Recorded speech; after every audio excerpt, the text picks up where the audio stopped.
नमस्कार प्रेक्षकांनो, कमळी या मालिकेमध्ये आपल्याला आता खूप छान ट्विस्ट बघायला मिळणार आहे. तर ट्विस्ट नाही तर प्रेक्षकांनो, ज्या दिवसाची तुम्ही आणि मी वाट बघत होतो ना, तो क्षण आता आपल्या मालिकेत आलेला आहे. तर तो म्हणजे राजन आणि सरू उर्फ गौरी यांची हृदयस्पर्शी भेटीचा. आणि आज ती भेट होणार का, आणि त्यानंतर कामिनी कोणता नवीन डाव रचणार आहे, तुम्हाला तर माहीतच आहे. कामिनीचा डाव म्हणजे वर्मावरचा घाव. तर आज राजन सोबत गौरी ही मुंबईला जाणार का? तर आता गौरी मुंबईला गेल्यानंतर अन्नपूर्णा आणि राजन समोर कमळीचं सत्य येणार का? आणि हे सर्व प्रेक्षकांनो आपण या व्हिडिओद्वारे पाहणार आहोत. तर प्रेक्षकांनो, मालिका सुरू झाली होती तेव्हापासून आपल्या मनात जे सर्व प्रश्न होते ना, त्या प्रश्नाचे उत्तर आज आपण या व्हिडिओद्वारे पाहणार आहोत. कारण मालिकेमध्ये असा आनंदमय ट्विस्ट आता आलेला आहे. तर इकडे आता राजनचा एवढा वेळ बघून मात्र आता सरूला काहीतरी करमत नव्हतं. आणि सरू आता राजन हा सिद्ध टेकला आलेला असतो. तर प्रेक्षकांनो, तर आता राजन सर्व गावामध्ये फिरत असतो की गौरी मोहितेला कोणी ओळखते का, असं ती घरोघरी जाऊन विचारत असतो. पण गौरी मोहितेला कोणीही ओळखत नाही. कारण प्रेक्षकांनो, इकडे मात्र गौरी मोहितेला कोणी ओळखत नाही असं सत्य राजन समोर आलेलं असतं. तर आता कारण सरू नावाने गौरी ही राहत होती. ही सरू नावाने सिद्ध टेकला राहत असल्या कारणाने आता राजनसमोर काहीही सत्य उघडीस आलेलं नसतं. तर आता सरूला जेव्हा राजन दिसतो ना, तर राजनच्या मागे मागे सरू ही जात असते. कारण तिला पण सुद्धा आता असं वाटते की खूप झालं, आता या कामिनीच्या भीतीपोटी मी माझ्या राजनपासून एवढे वर्ष दूर राहिले, पण आता मी राजनपासून दूर नाही राहू शकत. म्हणून आता कामिनी समोर गौरी रणरागिणी बनत आता काहीही झालं तरी मी आज राजनसमोर 18 वर्षापूर्वीचं जे सत्य मी लपवून ठेवलेलं होतं 18 वर्ष झाले, ते आता या कामिनीला न भीत मी आता राजनला सांगणार. आता राजनला भेटून सांगणार, म्हणजे सांगणार असा ती निर्णय घेते गौरी. तर आता प्रेक्षकांनो, राजन एका ठिकाणी देवाला प्रार्थना करत, म्हणजे देवी आईला प्रार्थना करत उभा असतो. तर आता तेवढ्यातच तिथं रणरागिणी बनत मोठी हिंमत जमून राजन समोर गौरी जाते आणि बोलते, अहो मी आले बघा. तर आता प्रेक्षकांनो, राजनचं मात्र काहीही ठिकाण नसतं. कारण आता राजन तर गौरीची हृदयस्पर्शी भेट इथंच झालेली असतं. आता राजन मात्र खूप आनंदी झालेले असते आणि खूप आनंदाच्या मारे गौरी गौरी असा तो करत असते. तर आता राजन लगेच आपले दोन्ही हात गौरीच्या हातात मोठ्या प्रेमानं देतो आणि बोलतो, गौरी मला माहीत होतं ग, माझं मन मला सांगत होतं की तू याच गावात आहेस गौरी. पण गौरी, तू माझ्यासमोर का आली नाहीस? तुला माहिती होतं ना की मी तुला शोधत आहे. तर आता गौरी रडतच बोलते, अहो मी आता आली ना तुमच्यासमोर. तर आता राजन बोलतो, गौरी मला सांग, माझ्या मुलीला तू का सोबत नाही घेऊन आलीस ग? तर आता गौरी बोलते, तुमची मुलगी इथे नाही आहे हो राजन, तुमची मुलगी उच्च शिक्षणासाठी मुंबईला गेलेली आहे. तर आता मात्र राजनचे डोळे खूप आतुर झालेले असतात, ते म्हणजे त्याच्या मुलीला बघण्यासाठी. तर आता राजन बोलतो, गौरी तू 18 वर्ष कुठं होतीस ग? तू का नाही मला भेटण्याकरता आलेली आहेस, सांग. तर या सर्व प्रश्नाची उत्तरे मला दे.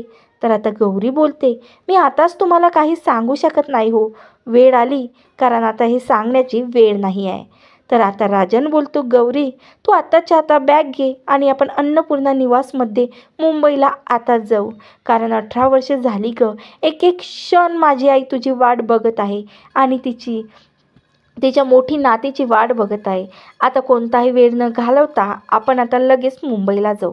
तर असं राजन गौरीला सांगतो. तर आता प्रेक्षकांनो, गौरी राजनला तिच्या घरी घेऊन जाते.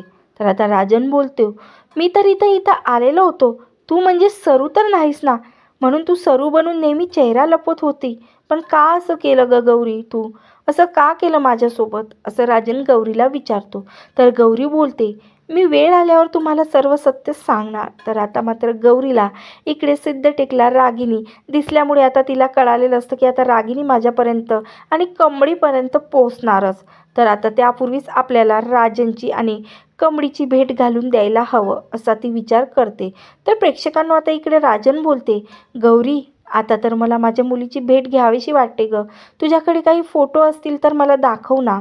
तर आता लगेच गौरी कपाटातली फ्रेम काढते आणि राजनच्या हातावर देते. तर राजन मात्र आता कोंबडीचा फोटो हातात घेऊन बघतो, तर ही तर कोंबडी असते असं राजन बोलतो. गौरी, ही तर कोंबडी आहे, आपली मुलगी कोंबडी आहे. तर आता गौरी बोलते, हो राजन, आपली मुलगी कोंबडीच आहे. तर आता तुम्ही हिला ओळखता का? अगं ओळखता का म्हणजे काय? माझी आई आणि या कोंबडीचं असं काही नातं निर्माण झालेलं आहे ना गौरी, ते मी तुझ्यासमोर शब्दातही सांगू शकत नाही. तुला असं नातं या मुलीनी आमच्या घराशी जोडलं गेलं आहे. तर आता देवी आईने माझ्या मुलीला एवढे दिवस माझ्यासमोर आणूनसुद्धा मी ओळखू शकलो नाही गौरी. मी किती दुर्दैवी माणूस आहे ग. तर गौरी बोलते, नका असं बोलू हो, तुम्ही नका असं बोलू.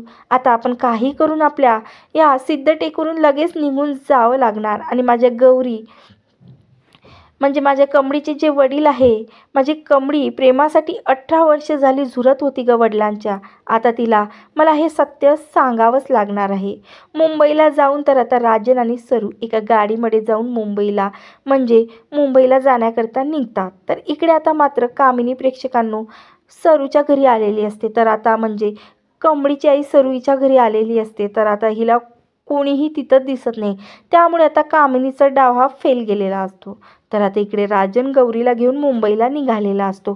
तर आता मुंबईला जाता क्षणी इकडे अन्नपूर्णाला सरप्राईज द्यायचं राजन ठरवतो. तर प्रेक्षकांना तो अन्नपूर्णा बोलते, राजन तू आलास. कारण राजन हॉलमध्ये ही अन्नपूर्णा बसलेली असते. तर आता अन्नपूर्णा बोलते, राजन तू आलास. माझ्या मोठ्या नातीचा आणि सुनेचा तुला काही शोध लागला का रे राजन?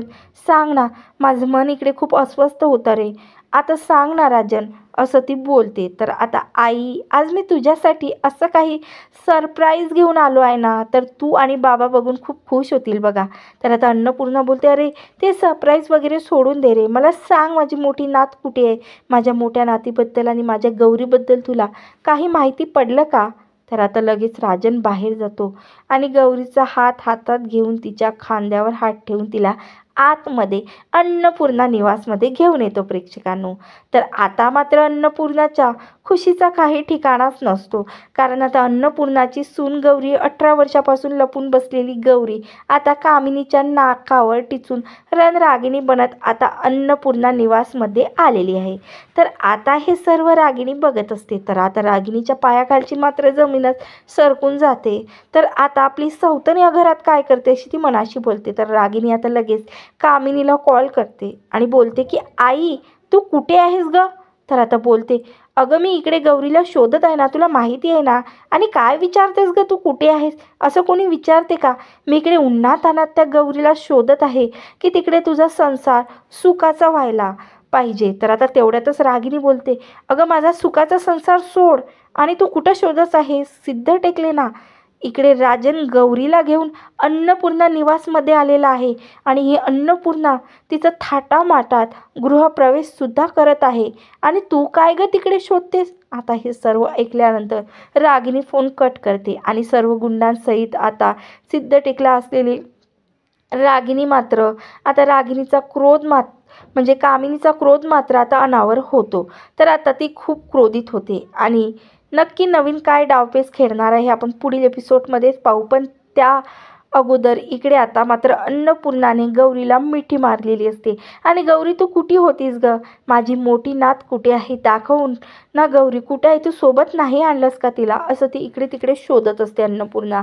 तर आता राजन बोलतो, आई शांत हो, तू गौरीला तर भेटून घे, त्याच्यानंतर मी तुला आणखीन एक सरप्राईज देणार आहे बरं का. आणि खूप मोठं सत्य तुझ्यासमोर येणार आहे. हे ऐकून तर तुझ्या पायाखालची आनंदाने जमीनच सरकून जाईल, असं राजन अन्नपूर्णाला बोलते. तर आता अन्नपूर्णा बोलते, थांब गौरी, तिथेच थांब. कारण आता एवढ्या दिवसांनी तू अन्नपूर्णा निवासमध्ये आलेली आहे, तर मी तुझा छान गृहप्रवेश करूनच मी तुला आतमध्ये घेणार, असं ती सांगते. तर आता इकडे लगेच अन्नपूर्णा एक आरतीचं ताट देवी आईच्या मंदिरातून आणून गौरीचं औक्षण करते. तर औक्षण झाल्यानंतर गौरी थाटामाटात आतमध्ये येते. तर आता मात्र इकडे कामिनीचा क्रोध अनावर झालेला असतो. कारण आता गौरी राजन सह अन्नपूर्णा निवासमध्ये पोहोचलेली असते हे ऐकून. तर आता कामिनी कोणता नवीन डावपेच खेळणार आहे आणि जेव्हा राजन अन्नपूर्णासमोर हे सत्य सांगणार आहे की कमळीच ही तिची मोठी नात आहे, हे सर्व रागिनी आणि कामिनी सहन करू शकणार का? आणि त्यानंतर कमळीच्या जीवाला कोणता धोका असणार आहे का? आणि कमळीसुद्धा राजन आणि अन्नपूर्णाला भेटून किती आनंदी होणार आहे हे सुद्धा पाहणं आपल्यासाठी प्रेक्षकांनो खूपच रंजक आहे. हे सर्व पाहण्यासाठी असेच अपकमिंग ट्विस्ट बघण्यासाठी माझ्या चॅनलला नक्की सबस्क्राईब करा. धन्यवाद. जय गजानन माऊली.